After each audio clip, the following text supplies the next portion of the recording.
Hi everyone, in this week's dispatch video we're giving a quick update on the government's proposals and consultation around changes to statutory sick pay. So the Employment Rights Bill brought in a number of proposals in relation to SSP reform, such as paying a certain rate for workers that are below the earnings limit for SSP, paying from day one, and potential parts of the consultation which focused on support for businesses as well.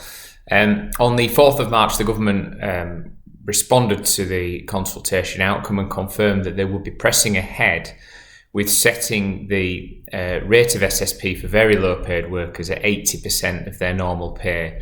So this is employees who are paid on average per week below the rate that SSP will be set at.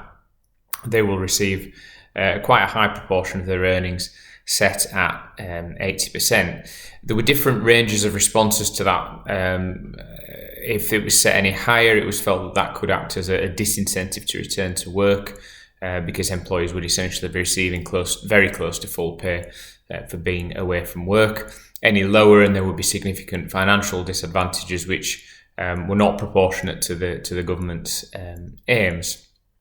Now, one of the other key issues affecting SSP more widely, so this is with all employees irrespective of their earnings, is the removal of the first three waiting days which are currently in place.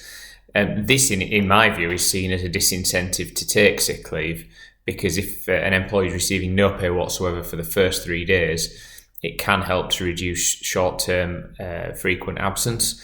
Employers shared the concern about removing those waiting days, but the government feel that is outweighed by the need for employees who are genuinely ill to access SSP on the first day of illness, and that in turn can help short-term illnesses from fluctuating or spiralling into something more serious if the employee is comfortable that they can actually take some time off to recover.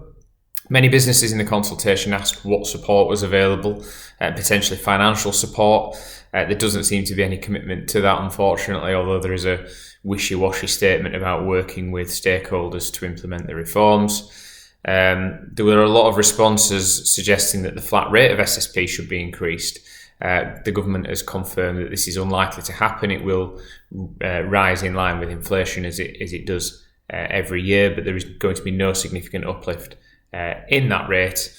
And there was a suggestion as well that SSP should be widened in terms of its implementation to cover self-employed individuals and workers as well, and extending the duration of SSP from the current 28 weeks to 52 weeks. There's very little news on that from the government. I don't think those proposals are going to be adopted. And so we are left with essentially an increase to remove the waiting days and guaranteed percentage of income for those very low paid workers who need to take periods of sickness absence.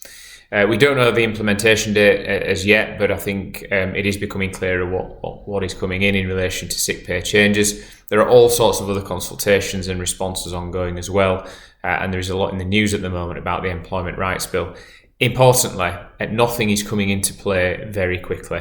Nothing should come into play during 2025 as far as we're aware, and many of the bigger issues such as the removal of the unfair dismissal qualifying period and the fire and rehire changes are not likely to come into force until at least autumn 2026.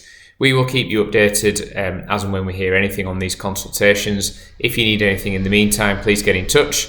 Visit the website chadwicklawrence.co.uk or email employmenthub@chadlaw.co.uk. Thank you.